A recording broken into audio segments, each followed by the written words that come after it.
Hey, it's Jake, and today I'm going to be showing you how I made this title for my Effects of After Effects series. Let's get started.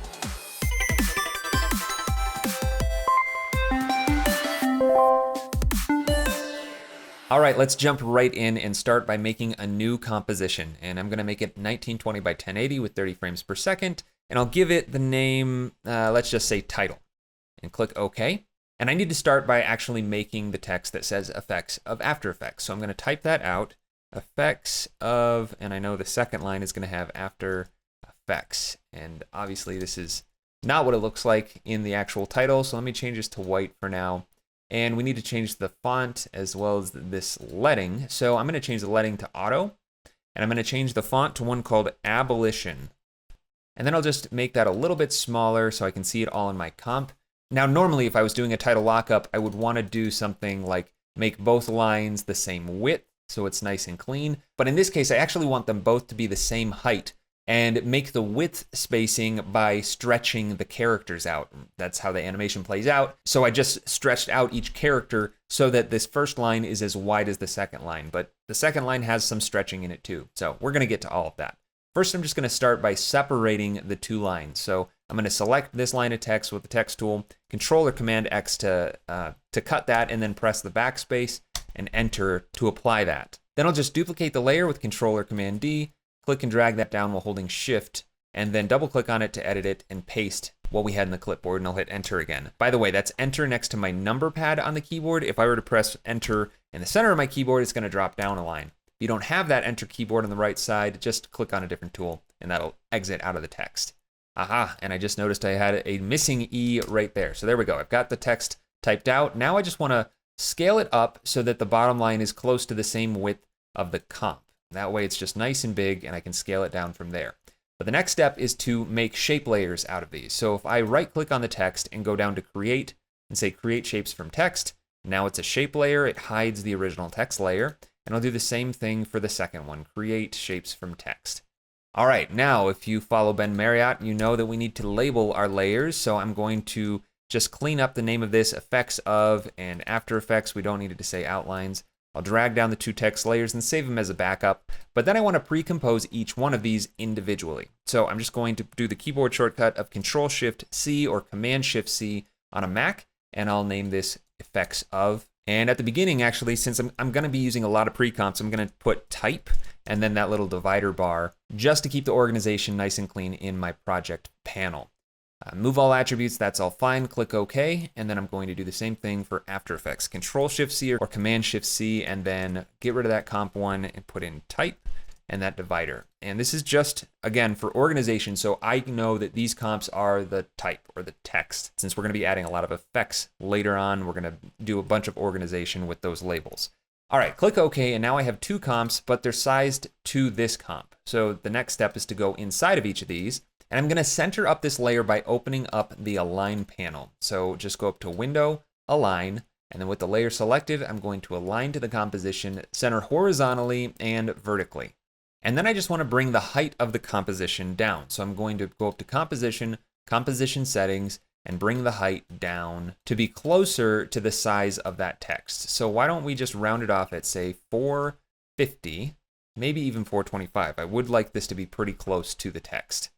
That looks pretty good, 1920 by 425, and click OK. And then I'll do the same thing for this pre-comp. I'll just center this up horizontally and vertically, and then go into the composition settings, which keyboard shortcut for that is Control or Command K, and change the height to 425. Click OK, and now I have two pre-comps that are sized to the text layers, which are now made up of shape layers. And what this allows us to do is access the path properties within each one of these shape layers for every single character, and that's what's going to drive the bulk of the animation for this title. So let's go back into one of these. Let's start with Effects of, and twirl open the shape layer, and look at the contents. It's made a group that has a path and a stroke and a fill for every single one of these characters. Now, I'm not going to be using strokes. I don't really need these to be in individual groups. So I'm going to quickly clean this up so that I'm left with one fill and one group of paths. I'll do this really quickly by switching to the pen tool, which is G on the keyboard, and clicking on any one of the points. Then I'll switch to my selection tool, V on the keyboard, and all of my path points are still visible, and I'll click and drag to make a selection around all of them. Now that they're selected, I'll just cut them, Control or Command X, and we only need one of these shape groups. So I'm going to delete everything in this shape layer except for that first E group. So just select them, press delete, and now I have one shape group, which I'll name paths. You rename any group by pressing the Enter key on the keyboard, and then I'll just paste them, Control or Command V. Now all of those paths are in that single group. And I can take that fill and actually just take it straight out of that group and put it into the contents, delete that stroke, and now it's much cleaner. I have my paths in one folder, my fill in the main root folder of my contents, and it's styling all of those paths because it's below the paths. If it was above, it wouldn't, because it's trying to apply or style something that comes before it, but it's the first in the list. So it needs to go after those paths. But now I have one fill control for all of my paths, and all my paths nice and clean in here. The first thing I want to do when animating this text is set a keyframe for every single path. Now, I know that I don't need to get back to this state of my text because the resolved version of the logo is not going to be the way that it was when I typed it out as a text layer. It's going to be distorted and stretched. So in this case, I'm not too worried about having a backup set of keyframes. But if you need to get to this final result of your text so that it looks exactly like the actual font, then set a keyframe on these paths and use it as a backup just in case you ever mess something up.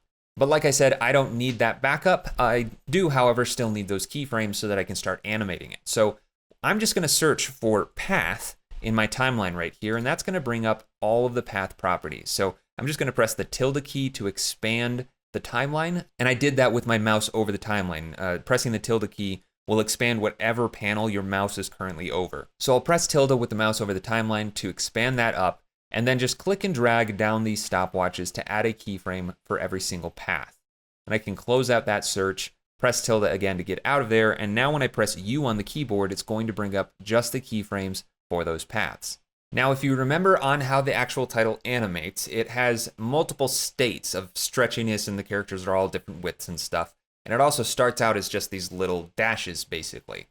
The way that I went about animating this was starting at the end. So creating the final logo lockup the way that I wanted it to look at the end of the animation. And then I went back and made the other states, ultimately getting to those dashed versions. But I didn't exactly know what I was going to do with my animation at this part of the process. So what I'm actually going to do now is just stretch out this text so that it looks like the final state of the animation, and then go through this the same way that I did originally so that you can see my process. Now, working with paths in After Effects is a little weird, the way that you select things and start manipulating things, but I'll do my best to explain as I go. So I know that I need all of this text to basically be the width of the comp. There's a little bit of a margin on the sides, just like there is on the top and bottom. So I want to start by just moving all of these paths to the left side. So with my shape layer selected, I'll press G on the keyboard to switch to my pen tool, click on any one of the points, press V to switch to my selection tool, and then click and drag to make a selection of all the paths. Then I can click and drag while holding Shift on any one of these points and move it closer to the left side of the comp. Now I'm going to be referencing the actual logo so that I make this as close to the final as possible. So if you see me looking over there, that's what I'm doing. But I'm basically going to just start making selections of points and then shifting them around horizontally. And I'm going to be doing this process of switching to the pen tool, clicking, and then switching to my selection tool very quickly. But that's what's happening, so you know, so I don't have to keep explaining it. But I want to grab these points right here on the E, and then hold Shift, always hold Shift so that it's not going up and down, it's only going left and right. And I'm just going to squish this E up a little bit, and then I'll grab this F. I know that's going to be stretched out more like this. And I'm just going to continue manipulating these paths until everything fills out this comp. And I'll time lapse through this a little bit and stop whenever there's something that I think is worth sharing. All right, so this is roughly what that line of text looks like in the final version of the animation. Now I have keyframes set for this state of the text. What I'm going to do next is jump back into my type After Effects comp and do the exact same thing, except this time I don't need to fill the width of the comp. I just need to manipulate the characters of this text so that it looks a little bit more unique and original. Okay, so I've done the same thing for the After Effects line, and this is roughly more or less what it actually looks like in the final version of the animation. I set all my keyframes, and at this point I went back to the title comp, and I then slanted the text using the CC power pin effect. So let's grab the CC power pin effect and apply it to the first line as well as the second line. And the way that I use CC power pin was to make this distortion, this slanted distortion. So if I grab the CC power pin, click and drag on one of the handles while holding shift, then I can just freely distort this however I want. So it's more or less something like this. And I believe that I even took off the perspective shift so that the text over here wasn't getting so bunched up and stretched out. So I took all of that perspective off and it looked something like this. Now I'm doing all of this by eye. I'm just trying to get this slant to match up between the two instances of CC power pin, but that looks pretty good. That's pretty close. Now obviously I didn't want the title to take up this much of the comp, so I'm just gonna go ahead and scale this down to say 50%. And then reposition these so they're closer together again. So that's about where I had my design for the title. And I was like, okay, this is the final state of the logo. From here is when I went back into the pre-comps with the shape layers and started making the other states. And in the original version, there were 5 states if you include those dashes at the beginning.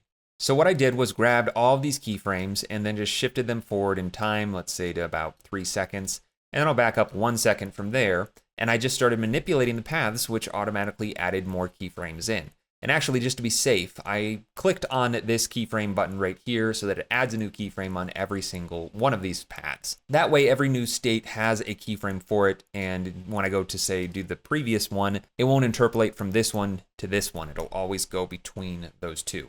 And actually, let's start with the first line of text. So we'll grab all the keyframes in here, drag this forward to around 3 seconds, and then back up to say 2 seconds. All right, so now I just start manipulating the paths. The second state of this had a much wider F, and the O was actually a lot wider too. So I need to squish up this C to be much closer to what it was originally, and then grab this O as well as the F, and just bring it out quite a bit, and then do the same thing right here. In fact, I think all of this effects text was pretty small. So it's stretched out really far like that. And I need to make sure there's a keyframe on all of these paths. There we go. And now it's just going to interpolate between those two states. So that's what I meant by the word state. It's going from state A to state B. And this is our final state.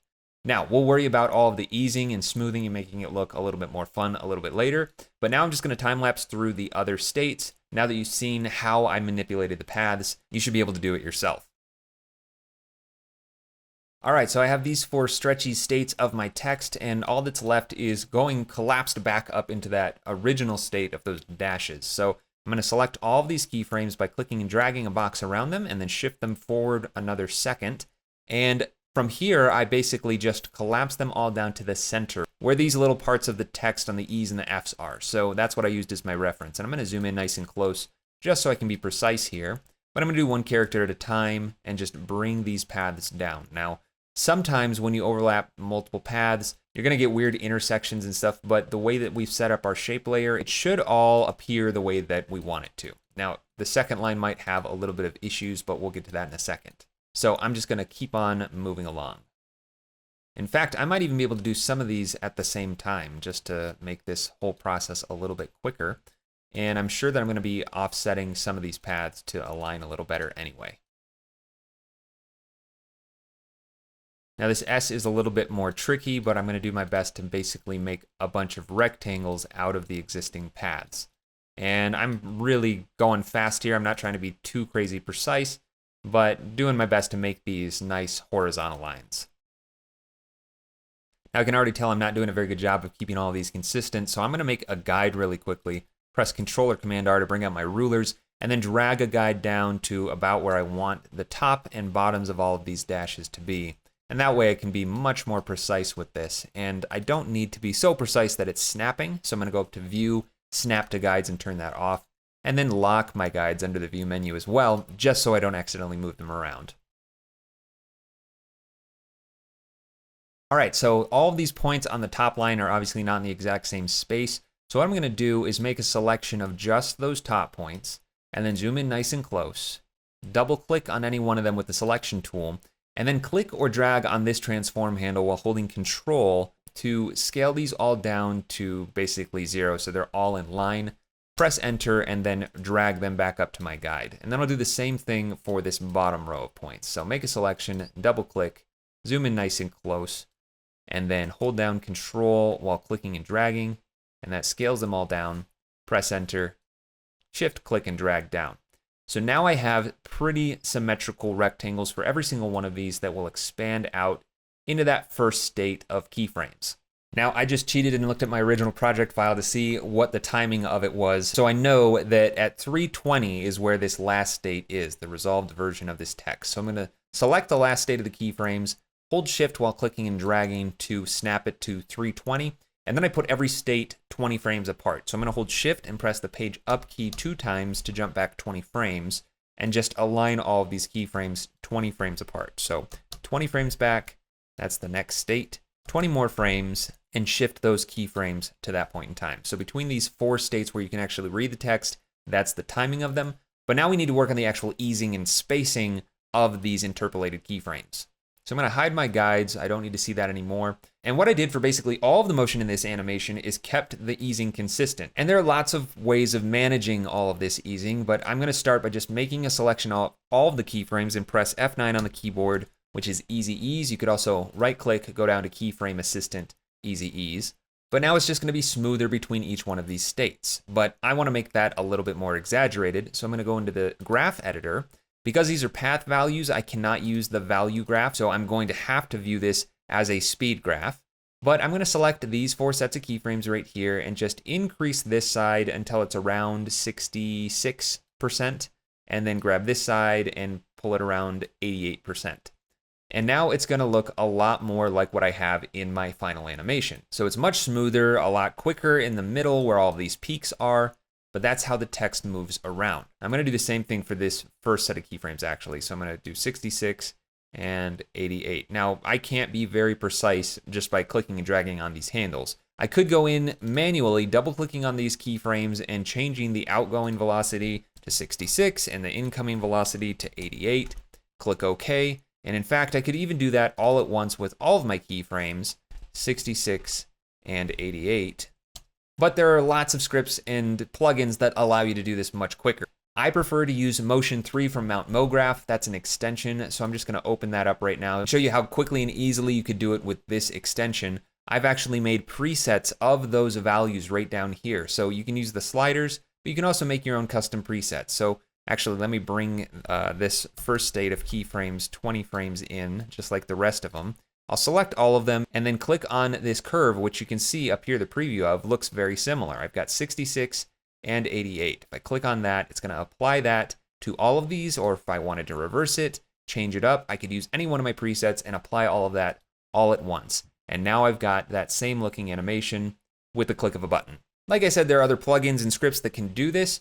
Motion 3 is almost always open in my workspace, so that's why it's usually what I'm using, but I also like Flow and Ease Copy. I actually have not used, but I know for a fact it's fantastic at doing just this. I'm just going to close that for now for screen real estate for the sake of this video. And the last thing that I needed to do in this comp is bring these dashes in an offset way. And the way I'm going to do this is by hand. It's a little bit tedious, it's manual, but it gets the job done. Now, I want to make sure that I grab the right set of keyframes. These should be in order. The first set of keyframes is the E, second one is the Fs, and so on. So this should be in order, but make sure that before you start editing these, that they are actually in the order you want. I want to grab this first set of keyframes, the first 2 keyframes for the first path, and just back it up 1 frame. So I'm going to hold Alt or Option on a Mac and press the left arrow key. Then I'll Shift, click, and drag on the next 2 set of keyframes and do the same thing, Alt or Option and the left key. And I'll just continue this down the line. All right, now each keyframe is offset by 1 frame, so it comes in more of a staggered way. But I want to make that staggering even more dramatic, so I'm going to expand the spacing between each of these 2 sets of keyframes. So I'm going to select all of the first keyframe for every single path, and then I'm going to back up to around maybe 18 frames, hold down Option or Alt, and then click and drag on the first keyframe. And as I do this, you see that it's going to proportionally space all the other keyframes around. Actually, let me undo and show you this in full screen so that you can see it a little clearer.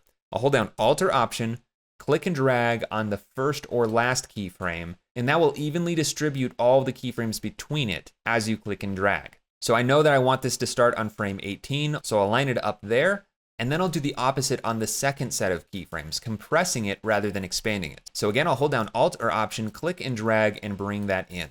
And I'm actually gonna bring this nice and tight. So let me zoom in here, and I'm gonna just put 3 frames between these keyframes. So there we go.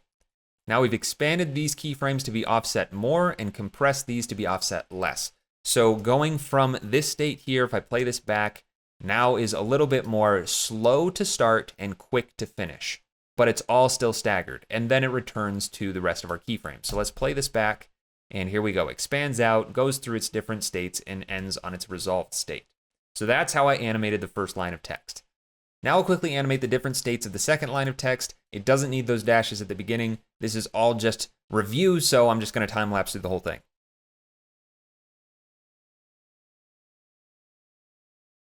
Now on this state, the word after is the only one that's out, not effects. I had those 2 words come in separately, so I'm actually gonna shift all of the paths for the second word off to the side, outside of the comp's view.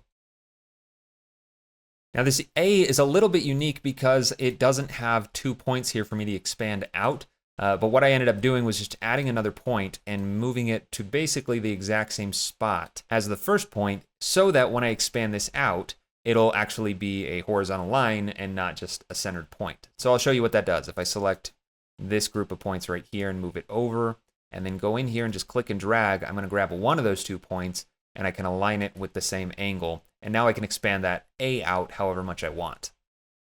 And then finally, this first state is just the text pretty close to what it was before it was stretched and pushed all the way off to the side of the screen. Again, so it comes out instead of just appearing. So I'm just gonna make these all roughly what they were before I did any kind of distortion to them, and then just shift all of these paths all at once off to the side. And it's okay that they overlap the other ones, since we have keyframes with the position values of that second word. So now this comes out and does its 4 states and ends up where it should. Now all I need to do is apply the same easing to all of these keyframes, since I know the timing is the same. So I'm gonna select all of them, and this time I will use the help of Motion 3 from Mount MoGraph, and I'll use my preset that I have right here. So with those keyframes selected, I'll add my 6688, and now this is gonna be nice and snappy. But more importantly, it is in sync with my other comp, which is timed in the same way with these 20 frame increments. Now, if I close out of that, close out of this, and look at my title comp, it's starting in the wrong state, but it is animating, and it's preserving that CC power pin slant that I incorporated. So from here, all I need to do is sync up the 2 comps because they're not aligned right now, as well as animate that slant. But let's start with just the timings. So I'm gonna find the point where After Effects should come in, which is, I believe, right here at 1 second, 20 frames. That's where this text has expanded out fully, and then it's gonna transition into the next state. So that's the point in time that the After Effects comp is going to start. So I'm gonna shift while click and dragging that layer over so it snaps to that point, and now it comes in right when it's supposed to, and all of the other animation is synced up. But we're still missing the slanting animation from the CC power pin effects, which adds a whole lot of personality to the overall animation. Now, again, I'm gonna start at the end of the animation because this is what I want the resolved logo to look like. So I'm gonna start by finding that last frame, which should be right here at 2 seconds. And that's actually 2 seconds in the After Effects comp, but it's 3 seconds, 20 frames in the main comp and in the effects of comp. So I'm going to set keyframes for all 4 points of the CC power pin effect on both layers at that point, because I know that is where the final resolved logo lockup will be. Then I'll just back up 20 frames. Again, everything is staying in sync. And just like with the keyframes for the paths, I'm gonna make 4 different states of these power pin points to slant and distort this text in this state. So for this first one, I want to make them not angled, but I want to squish up the top so that it's about there. It's the same height as the right side. And then I'll just mirror that same distortion on the lower line of text. Now, if you wanted to, you could use expressions to link up these points so that you would only have to move basically 1 point. You could have a null controller to move both of these points at the same time. But this is fairly straightforward. It's not that difficult to get precise since you have access to all of these values, so I'm not too worried about it. But I do want to make sure to set keyframes for each one of these properties on each instance of the effect for each state again. And for this first state, it's actually not distorted at all. So I'm going to reset the power pin effect at that point in time for both layers so that they are starting in the undistorted state and then stretching out. All right, so if I play this back, it looks like hot garbage because none of this has any easing. So I'm going to select all those keyframes again, go into Motion 3 and apply my preset, and then it should all be synced up nice and buttery smooth. I did just notice that somehow the perspective got set back to 100. That happened when I pressed the reset button. Since there wasn't a keyframe on that, it didn't preserve that, obviously, so I'm going to reset that. And now we have the nice looking stretchy animation. It's all in sync and eased exactly the same, but that's how I did that portion of the animation. The only other part left out of this is how I got all of these dashes basically on screen. But before I even get there, I know that this should be starting right in the center of the comp, so I'm going to press the apostrophe key to bring up my guides. You can also find that right underneath this menu right here, Title Action Safe. So Alt-Shift-P on a PC to add a keyframe on the position property, or Option-P on a Mac. And I actually want to align that with the first expansion of this text here. So I'm going to find that 1 second and 20 frames point right there, shift that keyframe over while holding the Shift key to snap it to that playhead, and then back up 20 frames and shift that down to the center of the comp. So there we go. Now that's going to shift up as it expands out. I just need to apply my same easing preset to it so that it's all synced up. And actually that's the wrong timing. I need it to move up as the second line comes in, which would be right here. So play that back. Now it starts off centered on the screen and then moves up. Now to get all these dashes coming on, I had them staggered in one at a time. And to do that, I actually broke this layer up. So I split it at this point where it is resolved, or where we can see the effects of as a whole. So to split a layer, I'm going to have it selected at the point in time I want it split at, and then press Control-Shift-D or Command-Shift-D on a Mac, and that splits the layer. Then I'll just get rid of the position keyframes by selecting them and deleting them, and go back to the first frame. What I need to do is break this one layer up into individual layers for each one of these dashes. So I'm going to do that very simply with the Mask tool. Grab the rectangle mask, click and drag here, and now I have my first dash. So I'm just going to rename this layer Dash 1, duplicate, press V to switch to my selection tool, and then click while holding Shift on the left point of the mask, the actual left path, so that it moves both of these points, and just shift it over so that it's aligned with the next dash. Then I'll make sure to click on the layer so I'm not having that mask selected again, and press Control or Command D again to duplicate it. Click and drag on this left side and move it over, and just repeat this process again, selecting the layer so that it duplicates the actual layer and not the mask every single time. And I'll just continue this for the whole design. Okay, now I have individual layers for each one of these, and I want to put their anchor points at the center of each layer. So to do that, I'm just going to right click and go to Transform, Center Anchor Point in Layer Content, which the keyboard shortcut on a PC is Control-Alt-Home. So I'll click on that, and now my anchor points are all aligned to the center of where those masks were. And then I'll go to frame 20 and set a position keyframe for all of them, Alt-Shift-P or Option-P on a Mac, and then come back to the first frame and just shift them all down while using the selection tool. I'll click and drag while holding Shift so that it only moves vertically, and get them outside of the view of the comp. And now I'm going to do something very similar to what I did with the paths, which is just shift each one of them, each set of keyframes, one frame at a time. So I'm going to grab all but the first layer's keyframes and hold Alt or Option and press the right arrow key and continue that for each one of these layers. Now that they're all offset, I can do my little trick of expanding this set of keyframes while holding Alt or Option and compressing this set of keyframes, again Alt or Option, and it will now come out in more of a staggered way. There's no easing on it, so I need to select those keyframes, and let's add my easing preset and see how that looks. All right, not bad, but there's obviously an issue. I forgot about the height of the masks being important, so I'm just going to fix that really quickly. All right, now I've got my dashes coming out nice and staggered, buttery smooth. They expand out and it transitions into the rest of the animation very nicely. The one mistake I noticed is right here, the After Effects line is intersecting with effects of. And one really easy way to fix that is to just go to the final lockup and then parent After Effects to effects of. Since effects of has those position keyframes, now it's just going to follow it and it's not going to overlap. So that is fixed.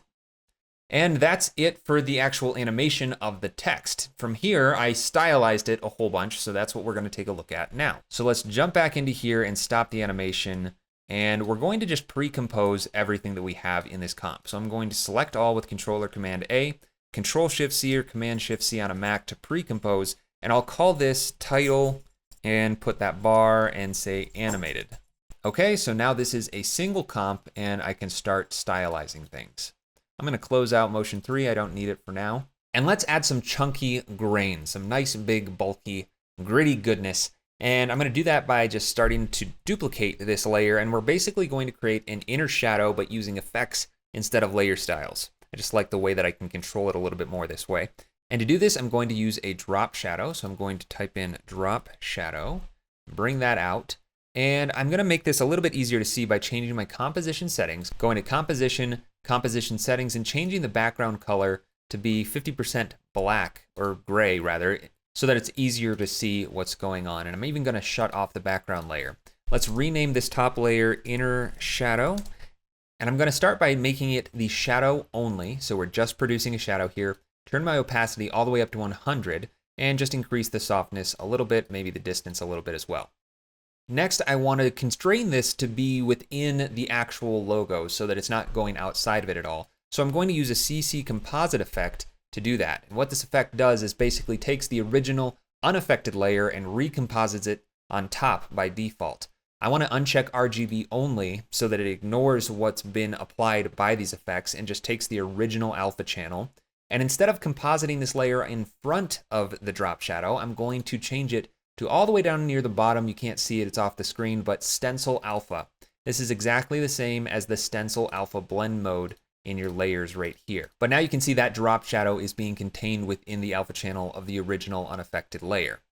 Next, I want to invert this so that the shadow is actually the transparent part and the rest of the text is filled. And I can do that very easily with the invert effect if I bring that out just before CC Composite. And instead of affecting the RGB channel, I want to change it to alpha channel, and that will invert the alpha, so I can now see that there is opaque pixels around the outside edge that's black, and then on the inside is where it's semi-transparent. So we've effectively created an inner shadow using effects instead of the layer styles. I'm just going to back this up and maybe put it at an angle of negative 90, and now I'll turn that original layer back on, and I'm going to make a new adjustment layer. So layer, new adjustment layer, and I'll rename this noise, because this is where we're going to generate the noise. And I'm going to add an effect called noise HLS, which stands for hue, lightness, and saturation. We'll change the noise type from uniform to grain and increase the lightness to be somewhere in the 70s. So that gives us this nice, big, chunky grain. We can even control the size. So if we make it bigger or smaller, I'll probably put it around 1.25, but it's a little bit soft for my taste. So I'm going to add a levels effect right after that, and I'm just going to crush the contrast a little bit. So it's a little bit sharper. And this is all completely customizable just using these different effects to control how it looks. You can use the levels to adjust the contrast. You could go back into your drop shadow and change the distance or even the softness. And we could even use a CC composite to bring back some of that original white of the original logo. And that way it'll basically just tone back everything all at once uniformly. That looks pretty good, but what I want to do next is define the edges just a little bit more so the grain doesn't go all the way to the edges. Basically, we're going to make an outline or a stroke, and I'm going to do that by using the same inner shadow layer. So I'm just going to duplicate it, Control or Command D, and rename it outline, and then move it above the noise. And I'll solo this layer so that we can focus on it. Basically, I want to change it from being a black shadow to being white. I'm going to turn the softness down, and also turn the distance all the way down. So now we just have this kind of feathered stroke around the outside edges, but it's still only contained within the original alpha channel of the layer. I'll turn that CC composite opacity all the way back up to 100, and then I'm going to add another levels effect right at the end and change the channel from RGB to alpha. That way I can crush the alpha channel and make this a lot more dramatic, a lot more noticeable. So somewhere around there. And then I can just unsolo that layer, and you can see what a difference that made. It just gave it that nice edge around the outside, which I think makes the whole thing a lot more readable. So there we have our textured version of our logo. It does take a little bit more time to render. Obviously, there's a lot of effects stacked on top of each other here, but we've got that nice, thick, chunky grain that works with the rest of our animation. Next, let's add some color. So I'm going to select everything again, Control-Shift-C or Command-Shift-C to pre-compose, and I'll call this title textured. Click OK. And let's add a tint effect to generate some colors. So I'm going to drag that out, and I'm going to change that background color back to black. So Command or Control K all the way back down to black. Click OK. And I'm going to cheat just for a second. I'm going to bring out my colors that I used for the final logo, and I'm going to change the black to be the same as the background color, that green, and then the white to be this yellowy gold. All right, so that's what the textured logo looks like colored. Now I want to distort this a little bit by adding a Turbulent Displace effect. So Turbulent Displace, apply that on top of my logo, and this one I want to be really small size. I want it to be super tiny so that we're just going to generate this rough edge around all of the text, basically. Next, I'm going to duplicate that one more time, and this one will be a lot larger, probably in the 80s. So we have this nice big distortion, but the amount is going to be turned pretty far down. But this distortion is completely static right now, and I want to animate it. So let's go into the evolution options for the first instance and add an expression by holding Alt or Option and clicking on the random seed value. And I'm going to type in an expression that's simple. It's just random, and then in between two parentheses, I'm going to type in the number 10,000. What this does is generates a number for every single frame between a value of 0 and 10,000. So basically, we're going to get random distortion on every single frame. And remember, this is just the first instance of the effect, so we're only seeing animation happening on the smaller roughen edges version of the Turbulent Displace. And you can see that vibrating edge now, or that a lot of times is referred to as a boil. Now, I think this is happening a little bit too quickly. The animation of this edge is just way too fast. And another thing, if you noticed, my final version of this animation was not at 30 frames per second. This whole time we've been working in 30 frames per second, but that's a little bit too smooth for me. I wanted to make this a little less computer generated, a little bit more hand done. And to do that, I'm going to half the frame rate. And you could do this a number of different ways, through effects, through expressions, but sometimes the simplest way is to literally just change the frame rate of your comp. So that's what I'm going to do. I'm going to go into Composition Settings, and change the frame rate from 30 to 15. I'll click OK, and then play this back. And just like that, we have a different quality to our animation, and I like that quality. Now, the boiled edge is still happening every single one of those 15 frames per second, and I think that's too fast. So I'm going to double tap the E key with that layer selected, EE, and that will bring up any expressions in your layer.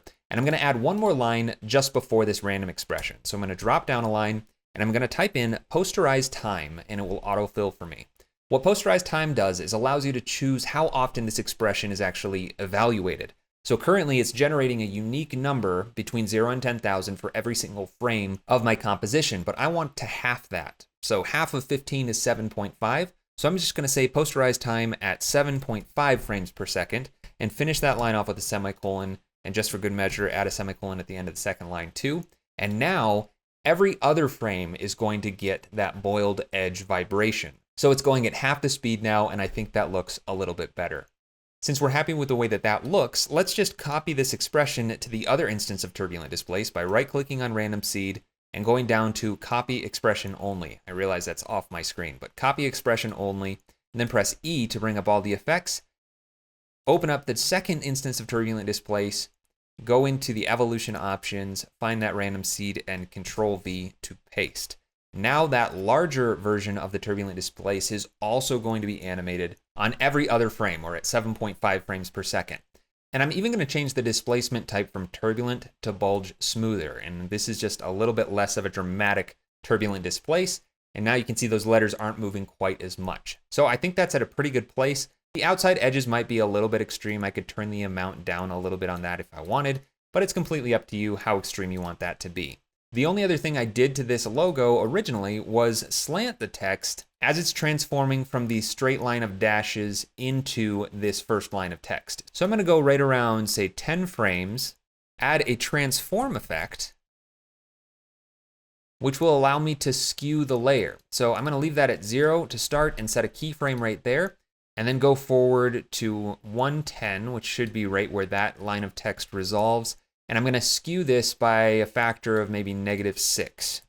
I'll press U to bring up those keyframes, open up Motion 3 one more time, and apply that ease preset that I've been using throughout the entire sequence. So I'll grab that 66 and 88, close that back up, and now it should slant out very seamlessly. You hardly even notice that it's happening because everything is so in sync. So that's the last of the effects on this title, but we're going to do one more thing to it. So I'm going to just pre-compose it one more time and call it title final. Make sure to move all the attributes into the new composition so it brings the effects with it, and click OK. And then let's bring in a background. So I'll make a new solid layer, 1920 by 1080. It's already got the green color for me, and I'll move that to the back and rename it BG for background. And I want to add that fake extrusion in the back. Now, I've already explained how to do this effect in my Minimax tutorial, but if you haven't seen it, here's how you do it. So first, I'm going to add a Minimax effect and change the channel from color to alpha in color. And this will basically allow me to expand my matte, so the alpha channel. I want to do this only on the vertical axis so that I'm basically stretching it out vertically.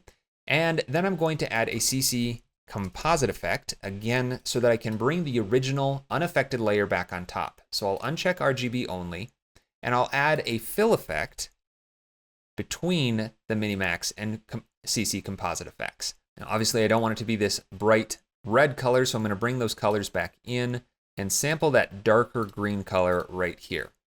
So this is what we're working with so far. Minimax, changing it to dark green, and then recompositing the original back on top. Next, we need to shift this Minimax drop shadow basically behind it so that it's aligned with the text, and we're going to do that with the transform effect. So I'll bring the transform out right after Minimax. And what we're going to use this to do is shift it down, but we're going to link it up with expressions so that we don't have to manually adjust this. So I'm going to double click on the position property to bring it up here, and I'm just going to maximize this so that we can see it more clearly, and Alt or Option click on the position stopwatch to add an expression. I'm going to define two variables, X, and say that equals the value of this property. And the value I'm looking at is X, the first value here in the position, so 0. The 0 within this array is calling out the first value in this position property. Then I'll drop down a line and add another variable Y equals value 1, which targets the value of the Y property, plus, and then I'm going to twirl open the Minimax effect and go back into editing my expression and use the expression pick whip to select the radius value. And I'll finish that off with a semicolon. Then I'll write an array with an open square bracket, X, comma, Y, closing square bracket, and semicolon. So we're taking this variable, plugging it in to the first value of this array. We're taking the Y variable and plugging it in to the second value of this array. In layman's terms, we're just using the same controls we already have of this X and Y position, but we're adding the Minimax value to it. So if I leave this at 540, it will add the Minimax value, and now I can change that Minimax value and it will always be attached to the text. It's like a long shadow. But we need to rotate it. And to do that, we're going to add another transform effect, but prior to the Minimax effect. So we're going to rename this effect Rotate 1, and then we're going to duplicate it. It'll automatically rename to Rotate 2, and I'll double click on that rotation property. Again, tilde to expand this. And I'll collapse the effects that I don't need to be concerned with. I need to now link the rotation of this second transform effect to the rotation of the first transform effect. So using the property pick whip right here, I'm going to click and drag to select that rotation, twirl that down, and I need to modify this just really simply. I'm going to add a minus before the entire expression so that it inverts whatever this property is. So if this goes forward 51 degrees, this one's going to rotate negative 51 degrees. And why exactly did we do that? It's because this will allow us to rotate the layer prior to the Minimax effect and then rotate it back, effectively allowing us to rotate the long shadow. So if I grab this Rotate 2 and I drag it just below the transform effect, my Minimax long shadow is now rotated. And if I go to this Rotate 1 and change the value, I can easily control exactly how that is positioned. And with the radius of the Minimax, I can control how long that is. And with that, the animation for this title sequence is complete. So that was a lot more than I planned on going into in terms of depth. I really didn't think it was going to take me that long to explain how I animated this, but I hope that gives you a little bit of a picture into how much I actually put into what I'm creating and sending out to you. It's what I really enjoy doing. I love teaching. I don't like leaving anything out, and I don't like putting anything in that isn't valuable. That's my entire approach to teaching, whether it's here on YouTube or on Skillshare. So I hope that if you haven't checked me out on Skillshare yet, you would consider doing that. You can check the link in the description. And if you want to see more content like this one here on YouTube, please consider supporting me on Patreon. Thank you so much to all the patrons that are already supporting me. I'm so grateful to all of you. Thank you for watching this tutorial. Like, comment, subscribe, and I'll see you in the next one.